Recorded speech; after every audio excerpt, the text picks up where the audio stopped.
কে বলেছিল এই জলের বটলটা দিতে? কে বলেছিল? নামটা বলো আমাদের। এই হারু, নামটা বল, কে দিয়েছিল? কোনো চেনা ব্যক্তি না অচেনা কেউ? চুপ করে দাঁড়িয়ে আছিস কেন? বল, কে দিয়েছিল জলের বটলটা? বল, কে রাধাকে মারার প্ল্যান করেছিল? বল। বলো বলো হারু, বলো, তোমার কোনো ভয় নেই, সত্যি কথাটা বলো, কে দিয়েছিল?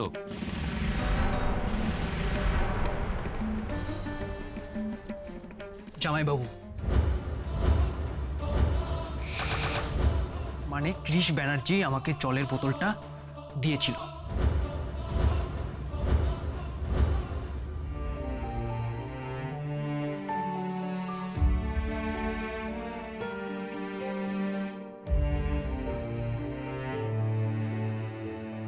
কৃষ, কে?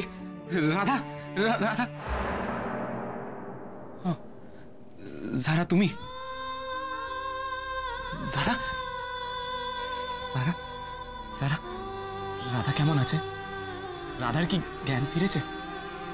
রাধা কি কিছু বলেছে? রাধা কি আমাকে দেখতে চেয়েছে? কৃষ, রাধা আগের মতনই আছে। ট্রিটমেন্ট চলছে তো, ঠিক হয়ে যাবে। তুমি কেন চিন্তা করছো? আমি তোমার জন্য খাবার নিয়ে এসেছি, তুমি খেয়ে নাও। রাধার কোনো ইমপ্রুভমেন্ট হয়নি? কোনো কেন ফিরিনি? কি হবে এখন? কি করবো আমি? তুমি কি করবে কৃষ? তোমার তো কিছু করার নেই, যা করার ডক্টর করবেন। তুমি এখন খেয়ে নাও খাবারটা, নাহলে ঠান্ডা হয়ে যাবে। এই সমস্ত আমার চোখের সামনে থেকে নিয়ে যাও যারা, আমি কিছু খাবো না। কৃষ, তুমি কাল রাত থেকে না খেয়ে আছো। তোমার টাইমে টাইমে খাবার হ্যাবিট, তুমি যদি এখন না খাও তোমার শরীর খারাপ হয়ে যাবে। কৃষ, কেন বুঝতে পারছো না? সারা, রাধা হসপিটালের বেডে শুয়ে মৃত্যুর সঙ্গে লড়ছে। বিষের জ্বালায় মেয়েটার সারা শরীর জ্বলে যাচ্ছে, আর তুমি আমাকে এখানে টাইমে টাইমে খেতে বলছো? আমার খিদে নেই, তুমি প্লিজ এসব নিয়ে এখান থেকে চলে যাও। কৃষ, রাধাকে নিয়ে আমিও ওয়ারিড। আমিও সকাল থেকে ওর ক্যাবিনের বাইরে দাঁড়িয়ে ওয়েট করছি কখন মেয়েটার জ্ঞান ফেরে। সারাটাক্ষণ আমি ওর জন্য প্রে করে যাচ্ছি। কৃষ, ওর যেটা হওয়া সেটা অ্যাক্সিডেন্টলি হয়ে গেছে, কিন্তু এখন তুমি নিজে যেচে তোমার শরীরটা খারাপ করছো কৃষ। হ্যাঁ, ওনাকে আপনি একটু বুঝিয়ে বলুন তো। দেখুন, আমরা খাবার দিচ্ছি, আমাদের খাবার উনি খাচ্ছেন না, তাই তো আপনাকে পারমিশন দিলাম বাড়ি থেকে খাবার আনার জন্য। উনি যদি এখন এভাবে না খান তাহলে উনি লকআপের ভেতরে অসুস্থ হয়ে পড়বেন, তখন তো আবার আমাদের ডিউটি নিয়ে প্রশ্ন উঠবে ম্যাডাম, তাই না? হ্যাঁ, আপনারা কি ডিউটি করছেন সেটা আমি খুব ভালো করেই বুঝতে পারছি।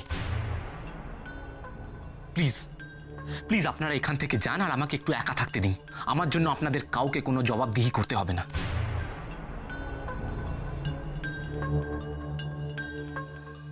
এটা কিন্তু একদম ঠিক হচ্ছে না কৃষ। আমি কষ্ট করে নিজের হাতে তোমার জন্য রান্না করে নিয়ে এলাম, তুমি একটুখানিও মুখে দিতে পারছো না কৃষ। তুমি কেন বুঝতে পারছো না কৃষ? আমার তোমার জন্য চিন্তা হয়, আমি ভাবি তোমাকে নিয়ে। I love. কি রান্না করে এনেছো শুনি?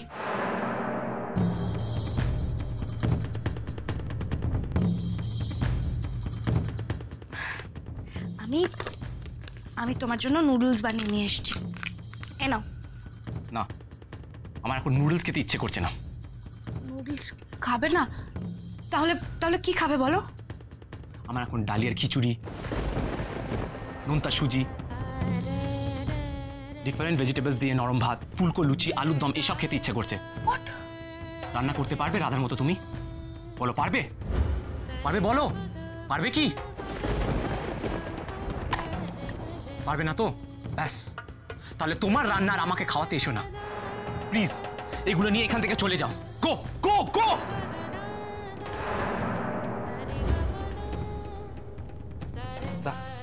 Sir, listen, I am really sorry. আমার মাথা ঠিক নেই। প্লিজ প্লিজ যারা, তুমি কিছু মনে করো না, তুমি এখন এসো।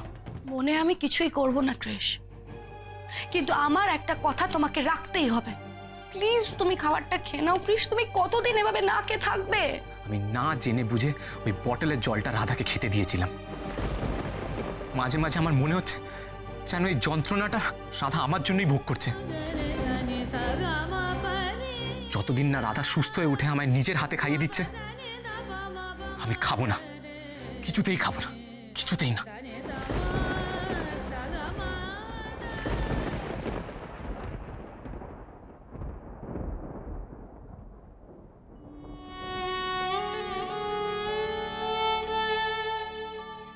দুলাল, চা খাবি একটু? সে সকাল থেকে তো কিছুই খাসনি। চল চল, একটু চা বিস্কুট খেয়ে আসবি, চল। না রে, রাধামার বিয়ের আগে পর্যন্ত প্রতিদিন সকালে ওর হাতে চা না পেলে আমার সকালটাই ভালো করে শুরু হতো না। এই বাড়িতেও তাই রে। প্রতিদিন সকালে রাধা মায়ের হাতে তৈরি করা চা ছাড়া আমার অন্য কারোর হাতের চা মুখে রুচতো না। জানিস তো শুভ, তোদের বিদেশ থেকে কলকাতায় ফেরার আগে থেকেই আমার রাধা মায়ের জন্য বেশ কয়েকটা সম্বন্ধ এসেছিল। তার মধ্যে দু একটা ভালো ভালো পাত্রও ছিল। হ্যাঁ, তাদের কিছু শর্ত ছিল, সেগুলো মেনে নিলে রাধা মায়ের বিয়েটা ভালোই হতো, বুঝলি। কিন্তু আমি সেসব পাত্রের সঙ্গে প্রাণে ধরে রাধা মায়ের বিয়েটা দিতে পারিনি। কেন জানিস? তোর জন্যে আর তোর ছেলে কৃষের জন্যে। সবসময় তোর ওই কথাটা আমার কানে বাজতো, দুলাল, আমার ছেলে কৃষের সঙ্গে তোর মেয়ে রাধার আমি বিয়ে দেব। রাধা মা আমার কৃষের বাগদত্তা। সেই বিয়েটা হলো, কিন্তু আমার এখন কি মনে হয় জানিস তো, বিয়েটা হয়ে বোধহয় ভালো হলো না।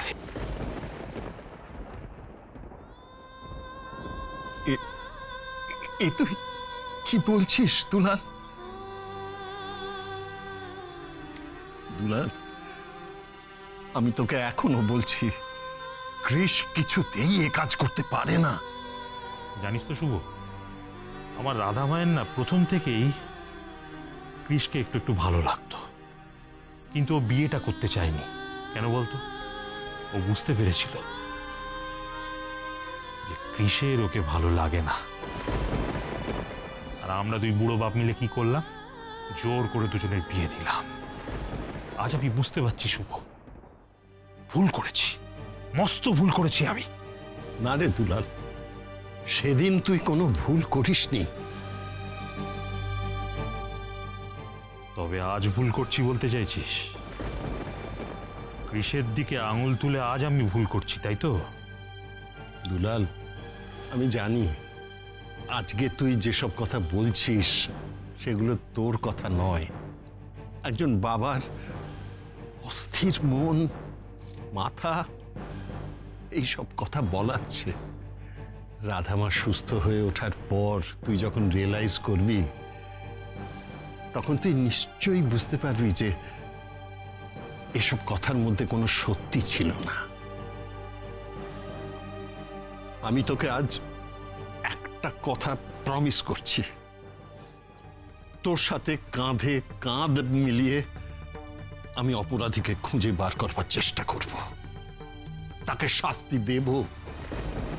কখনো যদি জানতে পারি যে সে আমার খুব কাছের মানুষ, তবু আমি আমার কমিটমেন্ট থেকে সরে আসব না, 1 ইঞ্চিও না।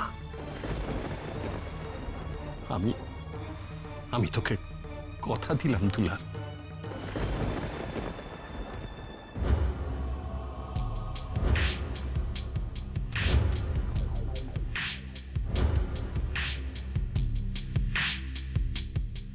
ঠিক আছে, আপনি যা চাইছেন আমি তাই করব। কৃষ ব্যানার্জিকে রাধারানীকে খুনের দায়ে ফাঁসিয়ে দেব। চলি।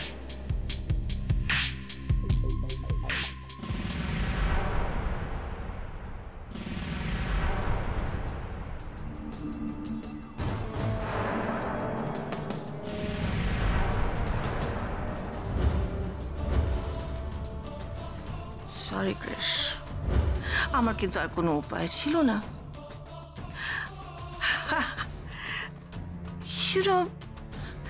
রাধা রানীর খুনের দায় আমি ফেঁসে যেতাম, তাই তোমাকে আমাকে ফাঁসি দিতে হলো। আর তুমি তোমার মমকে যতটা ভালোবাসো, তোমার মমকে যদি পুলিশ ধরে নিয়ে যেত তাহলে তো তুমি এই অপরাধের দায়টা নিজে ঘাড়ে নিয়ে নিতে। আবার এই ওই ওই কি দরকার, আমি ডিরেক্টলি সব ব্যবস্থা করে দিলাম, তুমি চলে যাও ভেতরে।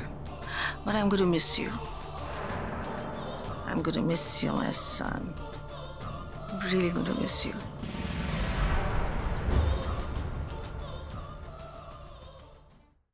শুভ, আমার মেয়েটার কখন কথা বলবে বল দেখি। আর কতক্ষণ ওর মুখ থেকে বাবা ডাকটা শোনার জন্য আমাকে অপেক্ষা করতে হবে? কতক্ষণ? দুলাল, লক্ষ্মী ভাই, আমিও জানিস তো, আমিও ওই একই অপেক্ষায় আছি। আমারও তো ধৈর্যের বাঁধ ভেঙে যাচ্ছে। কখন কি এরকম আওয়াজ হচ্ছে কেন রে? মনিটরের আওয়াজ। দাঁড়া দাঁড়া, আমি ডাক্তারবাবুকে ডাকি। ডক্টর, ডক্টর প্লিজ এদিকে আসুন।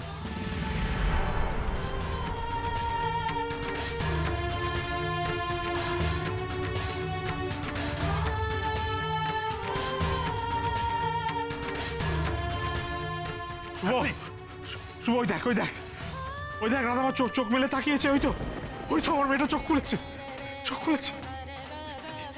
কি রে রাধামা, রাধামা, এখন আর আগের মতো কষ্ট হচ্ছে না তোমার? এখন একটু একটু ভালো লাগছে তো? বললাম বল, ভালো লাগছে তো? ওমা কথা বললাম। ও রাধামা, দেখি আপনারা আসুন, আমায় দেখতে দিন। আসুন, কি হলো কোথায় কষ্ট হচ্ছে আপনার? এখন কোথায় কষ্ট হচ্ছে?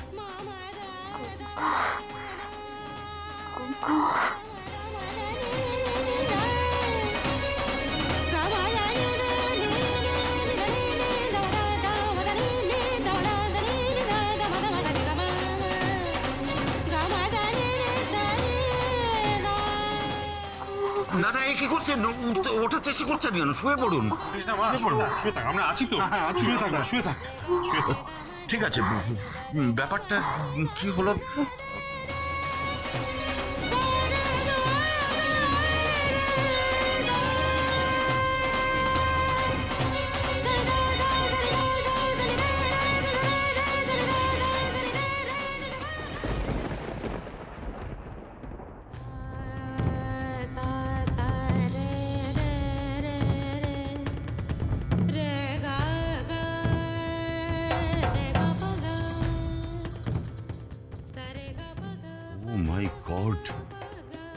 যা সন্দেহ করেছিলাম তাই।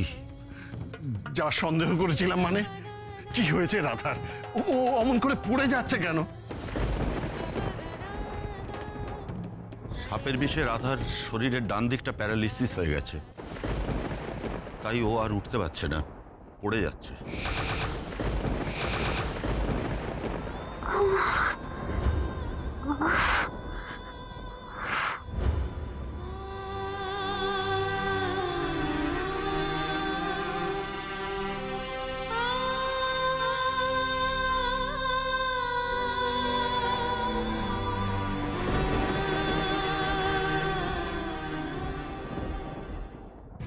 আমার সঙ্গে স্যার, আমাকে ছেড়ে দিন স্যার, আমাকে ছেড়ে দিন। বিশ্বাস করুন, আমি আমি আমি কিছু করিনি স্যার। এই যে স্যার, এই ছেলেটাই না ক্রিস ব্যানার্জির হাতে জলের বোতলটা দিয়েছিল। এই ক্রিস ব্যানার্জিকে এখানে নিয়ে এসো। স্যার বিশ্বাস করুন, আমি নির্দোষ, আমি কিছু জানি না। বাজে কথা না বলে নিজের নামটা বল। কি নাম তোর? হারু মণ্ডল। পয়লা বৈশাখের অনুষ্ঠানের দিন ক্রিস ব্যানার্জির হাতে জলের বোতলটা তুই তুলে দিয়েছিলি? ইয়েস ইন্সপেক্টর, এই ছেলেই আমার হাতে জলের বটল দিয়েছিল। ইন্সপেক্টর, আমার পরিষ্কার মনে পড়ছে যে জলের বোতলের সিলটা খোলা ছিল। তার মানে আপনি বলতে চাইছেন আপনার আগে জলের বোতলটা কেউ খুলেছিল, তাই তো? ইয়েস। আর তাতেই বিষটা মিশিয়েছে। এই হারু, জলের বোতলটা তুই কোথায় পেয়েছিলি? তুই কি সেই দিনই দোকান থেকে কিনেছিলি না আগে থেকে কেনা ছিল? না, এই বোতলটা একজন আমায় দিয়ে বলেছিল রাধা স্টেজ থেকে নামার পরে যখন হাঁপিয়ে যাবে, ওর জল তেষ্টা পাবে, তখন যেন আমি রাধাকে জলটা খেতে দিই। কে কে বলেছিল এই জলের বটলটা দিতে? কে বলেছিল? নামটা বলো আমাদের। এই হারু, নামটা বল, কে দিয়েছিল? কোনো চেনা ব্যক্তি না অচেনা কেউ? বল বল, নামটা বল। চুপ করে দাঁড়িয়ে আছিস কেন? বলকে দিয়েছিল জলের বটলটা? বলকে রাধাকে মারার প্ল্যান করেছিল? বল! বলো বলো হারু, বলো, তোমার কোনো ভয় নেই, সত্যি কথাটা বলো, কে দিয়েছিল?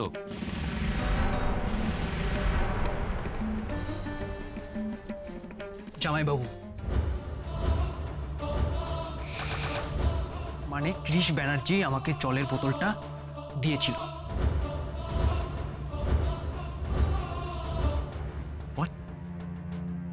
আমি? হ্যাঁ, আপনি তো রাধা নাচ শুরুর আগে জলের বোতলটা আমার হাতে দিয়ে বললেন ওর জল তেষ্টা পেলে আমি যেন ওকে জলের বোতলটা দিই। মিথ্যে কথা, মিথ্যে কথা! ইন্সপেক্টর, এই ছেলেটা তখন থেকে মিথ্যে কথা বলে যাচ্ছে। এই ছেলেটা আমার হাতে জলের বটল দেওয়ার আগে অব্দি তো আমি একে চিনতামই না। তাহলে আমি একে আগে থেকে বটল কি করে দিয়ে রাখবো? এই মিথ্যে কথা কেন বলছো তুমি? কে তোমাকে মিথ্যে বলতে শিখিয়ে পাঠিয়েছে? কে? নাকি তুমি নিজে রাধার জলে বিষ মিশিয়েছিলে? বলো নামটা কি? কে রাধার জলে বিষ মিশিয়েছিল? বলো কে? ছাড়ুন মিস্টার ব্যানার্জি, কনস্টেবল! কিছুতেই ছাড়বো না আমি। ছাড়ুন বলছি। ইন্সপেক্টর, এ তখন থেকে মিথ্যে কথা বলে যাচ্ছে। না স্যার, মাকালি দিব্যি বলছি, জামাইবাবু আমাকে বোতলটা দিয়েছিল। Shut up you liar! Inspector, আমার মনে হয় এর পেছনে একটা বড় র‍্যাকেট আছে। আপনি ওকে ছাড়বেন না, আপনি ওকে জেরা করুন। ওর মুখ থেকে সত্যি কথা বার করতেই হবে, যে কোনো মূল্যে বার করতে হবে। ওর নিশ্চয়ই অপরাধীকে চেনে। আচ্ছা মিস্টার ব্যানার্জি, মিথ্যে কথাটা ও বলছে, আর আপনি যে মিথ্যে কথাটা বলছেন না তার কি কোনো প্রমাণ বা গ্যারান্টি আছে? আমি ইন্সপেক্টর, আমি রাধার হাজবেন্ড। আমি ওকে কেন বিষ দিতে যাব? মিস্টার ব্যানার্জি, আজকাল ওই ডোমেস্টিক ভায়োলেন্সটাই কিন্তু বেশি হচ্ছে। What do you mean inspector? এইসব বাজে কথা না বলে আসল অপরাধীকে ধরার চেষ্টা করুন। হারুকে আটকে রাখুন, ওকে জেরা করুন। শুনুন মিস্টার ব্যানার্জি, যা বোঝার আমাদের কিন্তু বোঝা হয়ে গেছে। এবার কাকে জেরা করব আর না করব সেটা আমরা ডিসাইড করব। কনস্টেবল, প্লিজ ব্যানার্জিকে এক্ষুনি লকআপে ভরো। বাট ইন্সপেক্টর, ও মিথ্যে কথা বলছে। যাও, নিয়ে যাও। ইন্সপেক্টর, আপনারা আমাকে আটকে ঠিক করছেন না, আপনারা ওকে আটকান, ওকে জেরা করুন। ও মিথ্যে কথা বলছে, আমি ওর হাতে জলের বোতল দিইনি ইন্সপেক্টর। ও মিথ্যে কথা বলছে, আমি নির্দোষ। ও সব কিছু জানে ইন্সপেক্টর, ও সব কিছু জানে। আপনারা ওকে আটকান, আমি নির্দোষ ইন্সপেক্টর, আপনি আমার কথা শুনুন। ইন্সপেক্টর, আপনি আমার কথা শুনুন ইন্সপেক্টর, আপনি ওকে ছাড়বেন না, ওকে জেরা করুন ইন্সপেক্টর। কে রাধাকে বিষ দিয়েছে ওর মুখ থেকে নামটা বার করুন ইন্সপেক্টর, বার করুন ইন্সপেক্টর। সব কিছু জানো, মিথ্যে কথা বলছে ইন্সপেক্টর, মিথ্যে কথা বলছে।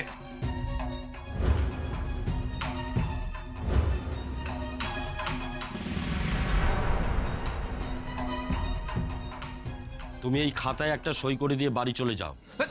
ইন্সপেক্টর! এই নাও। আর শোনো, যতদিন কেসটা চলবে ততদিন আমাদেরকে ইনফর্ম না করে তুমি কাটোয়ার বাইরেতে যাবে না। আর মাঝে মাঝে তোমাকে থানায় হাজিরা দিতে হবে, বুঝেছো?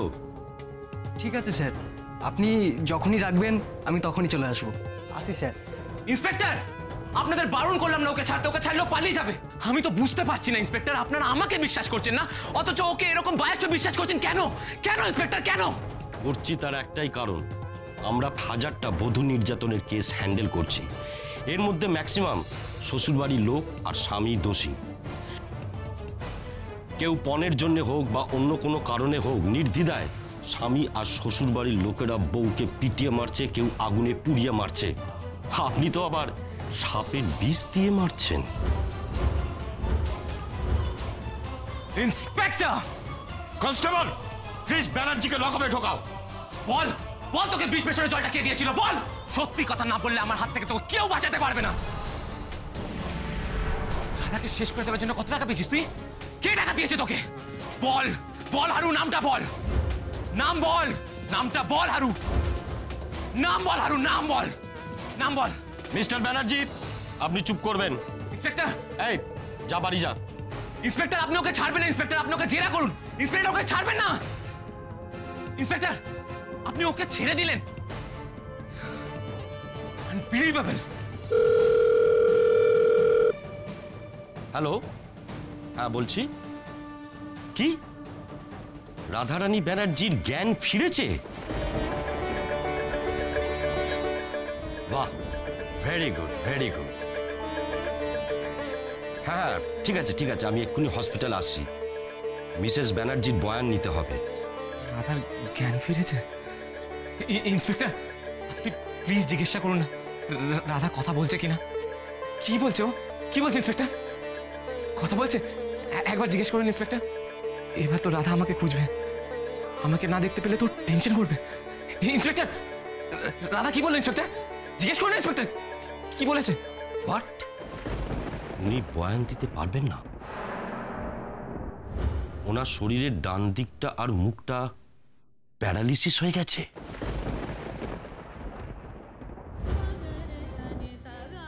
হোয়াট? রাধার প্যারালিসিস হয়ে গেছে? না না, এটা হতে পারে না, কিছুতেই হতে পারে না, কিছুতেই হতে পারে না।